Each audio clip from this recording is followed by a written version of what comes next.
Light up a calendar, just a week away from tomorrow. My goodness, the holidays. So exciting. That for me, that kicks off the holidays in our community. Sarah Gavin is on the phone. She's a travel expert. She serves as the vice president of global communications for Expedia, which I used when I went on my last trip. Yes, you did. I love Expedia. Oh, I didn't know she was with Expedia. Okay, she's talking to us about hotspots for Thanksgiving travel and top destinations for this holiday season. We sort of live in the backyard of some of those destinations for the rest of the country. So we kind of have a little bit of an advantage, right? Mm-hmm. But we should go somewhere else. Yeah, that's right. We should just find someplace like, I don't know, New York or the mountains or something. Yeah. Sarah Gavin, good morning, Sarah. How are you?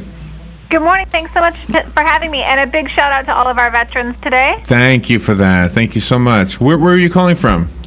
I am from Seattle, so not quite as warm and sunny as you guys. But you got up early. Let's see, 11, 10, oh, it's 8 o'clock, 8:20, something like that, right? Yeah, not too bad. So, okay, we're so far from you. You know what's cool is that you can go anywhere in an airplane. That's what's cool. Right? Yes. It's miraculous, right? It's really, really a special thing. It is really. So what kind of, I can't wait to hear your favorite places to go for Thanksgiving and then the rest of the season. So the best thing to do during Thanksgiving is to go to big urban destinations. So think about places like Miami, Atlanta, New York, Chicago. Big urban destinations that traditionally their hotels rely on business travelers to fill their hotel rooms. Well, during Thanksgiving weekend, there's no business travelers. Oh, really? I didn't. Yeah. Okay. Yeah. So those hotels are really, really hungry for your business, and you can get a lot of great deals. Okay. Wow, I wouldn't have known that. Okay. That's a good place to start. And New York is a pretty good destination for Thanksgiving because of that parade they have there, Yeah. The parade, the shopping, all of it is just pretty magical. Yeah. I love New York at Christmas season. Yeah. All right, where else you want to send us? Are you sending us to Florida at all? Florida is always one of the top destinations. It's a top destination for Thanksgiving. It's a top destination for Christmas. I've got 4 kids, so Florida is always one of our top places to go. How come nobody ever goes like to Plymouth Rock or a Pilgrim place? I'm trying to convince my kids that they want to do, some big New England trip where they have to read book reports and write about things, and they just aren't buying it. Well, children are really the most adventurous, and it's really nice that the parents will take their suggestions as to where they want to go spend their holidays. Yeah, we do that all the time. We always, our rule is mom and dad get to pick the flight and the hotel, but the kids get to pick the destination, and then they get to pick, we've got 4 of them, so they each get to pick one of the things that we do while we're in the destination. Oh, really? And that works well. What do you think about cruises? What's your opinion? Cruises are fantastic, especially if you're looking at, a multi-generation trip or a multi-family trip. My in-laws are about to have their 50th wedding anniversary, and we're doing a cruise with my in-laws, with my brother-in-law and his family, with our whole family, and it's great. Everybody can do what they want to do, and then you can come back together when you want to come back together, and it's perfect because everyone can sort of find the cabin and the experience that fits their budget. So how do you mix a cruise or a trip to another place with that homey feeling people like at Thanksgiving, the turkey and all that? How do you mix the two, or do you? One of my favorite trips that we ever did, we did a Disneyland trip over Thanksgiving. Surprised the kids on Monday morning, and took them down to Thanksgiving, and we had our Thanksgiving dinner at a Homeaway home that we had rented. And just did catering for the whole thing, and it is to this day my kids' favorite Thanksgiving. Oh, really? Well, a Homeaway home. What does that mean? You rented a house? Yeah, we rented a house from a company called Homeaway that's part of the Expedia family. Oh. You can get whole home rental, so it's it's only, instead of like Airbnb where you're sleeping on somebody's couch. Right. It's whole vacation home, so it's perfect for families. And that's marvelous. And that's on Expedia. That's on. You can find some of the properties on Expedia, or you can go to Homeaway.com and see. That's really? about 1.4 million properties or something like that. How can a person trust websites and trust to get what they pay for? Well, at Expedia, we only take verified reviews. So the companies like TripAdvisor, where anybody can write a review. on Expedia, the only people who can write a review are people who have actually completed and paid for a stay at that hotel. And so you know that you're getting real consumer information from real travelers. We've got over 36 million reviews on our site. And can a person this year plan a trip for next year and pay by the month at a few of these places instead of having to have all of the cash in hand? There are some of those options. Yeah, you can choose to either pay by the month in some of the different cases. The most popular one though is, do people want to pay up front or do people want to wait and pay when they actually check into the hotel? That option is really, really popular. Oh wow! I just put in New York City in the Homeaway.com. There's a lot of places here. Oh my gosh, these are some nice places. Oh my gosh. I had no idea that this even existed. Is there one in Trump Tower? I don't know if there's one in Trump Tower. Yeah, he's going to... The penthouse? I don't think so. Oh, this is cool. Okay, yeah, I've used Expedia before. And I love it. It's one of those things that just seems to make sense for me. Do you guys get involved with the transportation also, or just the flights and the hotels? Yeah, we get involved with, you mean transportation like on the ground? Yeah, I'm sorry. Yeah, I don't mean from point A to point B. I mean like from the airport to the hotel, that kind of thing.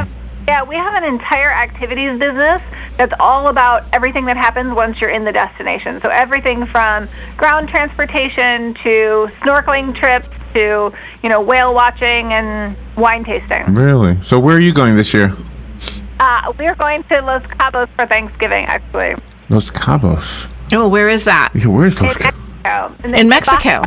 Yeah, the bottom of Mexico. And, Mexico is such a good deal right now.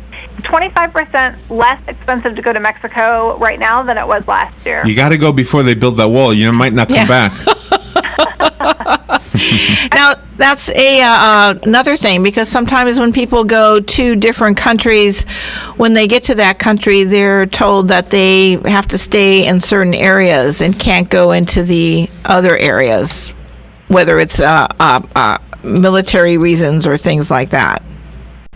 Yeah, the best thing to do is just always make sure that you sort of have all of the information before you go to a place. And the U.S. Embassy site is a really, really good site to give you that insight before you travel. But for the most part, any of the sort of top 50 or top 100 destinations that Americans tend to go to are very, very safe, and you've got lots of sort of freedom to go around those places. Sarah Gavin is our guest, and let's see. So far, the websites I have are Expedia.com and also Homeaway.com. I love finding out about new websites that teach me things, especially about going away. So, are there any others before we run out of time? The last one I would say is, it's not always about us traveling. Sometimes it's about giving the gift of travel. And Hotels.com has travel gift cards, and you can use those gift cards on over 300,000 hotels. Okay, I think I spoke over you. Tell me the website again. Oh, Hotels.com. Hotels.com. Oh, really? Oh, excellent. I didn't even know there was such a thing. That is nice. The gift of travel. I love that. I want to give a gift of travel. I want to send somebody someplace. Someplace good. I hope. My gosh, it's that time of year. It's so warm here right now. At least it feels that way in the studio. And it's, of course, it's Florida. So, but sometimes it takes a day of cold for me to kind of snap into the what do you call the spirit. Yeah. But it'll happen. Oh, it happens every year. I'm here already. Oh, you're there already? Yes, I am. After Friday, the spirit are you? hit me. Yes. Sarah, thank you for being on the air with us. Have a great holiday season with your family. And if you're ever in Central Florida, stop and say hi. You bet I will. Thanks so much for having me, and safe travels. Thank you so much. All right, we will take a little break. Fun with Joe is coming right up on Veterans Day today. All the questions on Fun with Joe are all about veterans, so we'll have fun with that. And with Joe in just about 10 minutes. This is The Source, WOCA Ocala.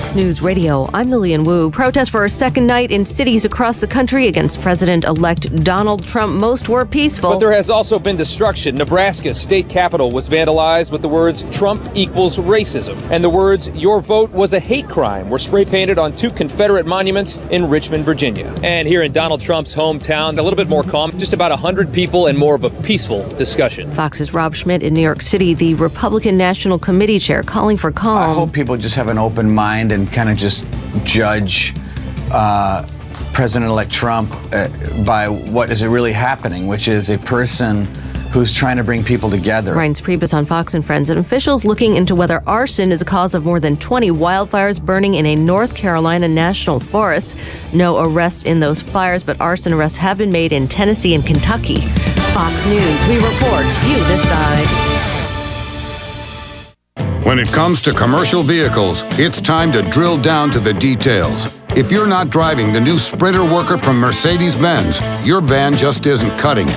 The Sprinter Worker takes payload up a notch, carrying up to 3,512 pounds. Its cargo volume is cranked up too, with over 300 cubic feet of space. When it comes to safety, it's unmatched, but it's the price that'll really hammer it home. The new Sprinter Worker starts at just $32,495. It also has a service interval of up to 20,000 miles and the highest residual value in its class, according to ALG. Put that in your pipe and weld it. Huge capacity, small price, starting at just $32,495. The all-new Sprinter Worker, starting at only $32,495. Mercedes-Benz, vans born to run. MSRP for a 2016 Sprinter Worker excludes all options, taxes, title, registration, transportation charge, and dealer prep. Options, model availability, and actual dealer price may vary. See dealer for details. Here are today's headlines from the source. WOCA Lake County authorities say a person or persons placed tacks in the road during the Great Floridian Triathlon last month, seriously injuring 2 participants. Claremont police say on Saturday, October 22nd, tacks were found at different locations along the course in the areas of 455 and Fosgate Road and near 561A and Sugarloaf Mountain Road. Officials with Summer Sports, which hosts the triathlon, say there were about 10 incidents involving tacks, and 2 people had to be airlifted from the race. David Politowicz is a service manager at Winter Garden Wheelworks. He says he was providing mobile support for the triathlon when he got a call that a number of cyclists had flat tires at the intersection of Blackstill Lake Road and Fosgate Road. Claremont police believe the tacks were placed in the road intentionally and are investigating it as a crime. Another cycling event, the Horrible 100, is set for next Sunday at Claremont's Waterfront Park, and police say there will be several officers on that course. Now that Donald Trump is in and Barack Obama is on his way out, Governor Rick Scott says he is looking forward to the end of Obamacare. He said, quote, "I believe we have to repeal Obamacare. We cannot pay for this," unquote. Scott opposed the Affordable Care Act before he was elected governor and has rejected federal funding to expand Medicaid coverage for low-income Floridians. More than 1 million Floridians were able to purchase health insurance through the federal exchange set up under Obamacare, more than any other state. The governor says if you want health insurance, get a job. Levy County deputies are investigating a man's home for human remains buried on the property. A tipster told deputies Monday that a body was buried at the home years ago on Northeast 105th Avenue in Bronson. Deputies executed a search warrant on Wednesday and searched a field in the back of the property. Deputies said the homeowner is cooperating. The District 8 Medical Examiner's Office, as well as the University of Florida's C.A. Pound Human Identification Laboratory Unit, meticulously digged at 2 sites at least 20 feet apart yesterday. The digs go very slowly. They make sure they investigate, look at, and touch every grain of sand to make sure nothing is missing, is a statement from Lieutenant Scott Tummond, a spokesperson with the Levy County Sheriff's Office. No remains were found as of yesterday afternoon. It is suspicious, he said. We consider this a homicide scene until we have information that would deem it not a homicide, unquote. Deputies said the community is not in any danger, and investigators will continue searching for the next couple of days. And today is Veterans Day, and all across the state and the country, people are paying their respects to men and women who served in the military. Glenn Sutphin is the man who runs the Florida Department of Veterans Affairs, and he says vets make America work. He said, quote, "We had an election. Everything's nice and peaceful. There's been a few countries I've been in that you had an election, you had to fight your way back to the airport and hope you could get out of the country," unquote. Florida is home to 1.5 million veterans and 21 military bases, 1 Army, 1 Marine Corps, 3 Coast Guard, 5 Air Force, and 11 Navy. They employ almost 800,000 people and have an $80 billion impact on the state economy. According to the United States Census, Marion County is home to 39,045 veterans. Today and all days, WOCA The Source stands to salute our brave men and women in that distinguished group of veterans and say thank you for your service to your country. And those are the headlines from The Source, WOCA 96.3 FM and 1370 AM. The weather is brought to you by myfwc.com. Safe boating is no accidents. On this Friday, Veterans Day, mostly sunny and pleasant with a high of 76 to 80. Mainly clear Friday night with a low of 46 in the coldest inland spots to 55 along the coast. For Saturday, sunshine mixing with clouds, a nice day, the high 77 to 81. And on Sunday, times of sun and clouds, the high 78 to 82. From the Florida Weather Center, I'm meteorologist Joe Lundberg. The City of Ocala Department of Recreation and Parks are proud to present the 33rd Annual Light Up Ocala on November 19th. The fun starts on the square in downtown Ocala from 4 to 9 p.m. There will be food vendors, 3 stages of entertainment, Whoville themed kids zone, the downtown holiday skating rink, crafts, the Juniors Sunshine Christmas Parade around the downtown square, and then at about 7:30 p.m. the official downtown lighting ceremony. See you at Light Up Ocala. Today in Florida Ag News, I'm a Southeast Ag Net. Well, now that the elections are over, many are wondering what kind of effects the upcoming change in the administration will have on agriculture. As a matter of fact, that was a question we asked Andy Levine, CEO of the American Seed Trade Association. With a new administration, obviously a massive changeover within the Department of Agriculture, within EPA, all the political positions, come in with a different philosophy with respect to business and how it's regulated. And so our industry, we should see some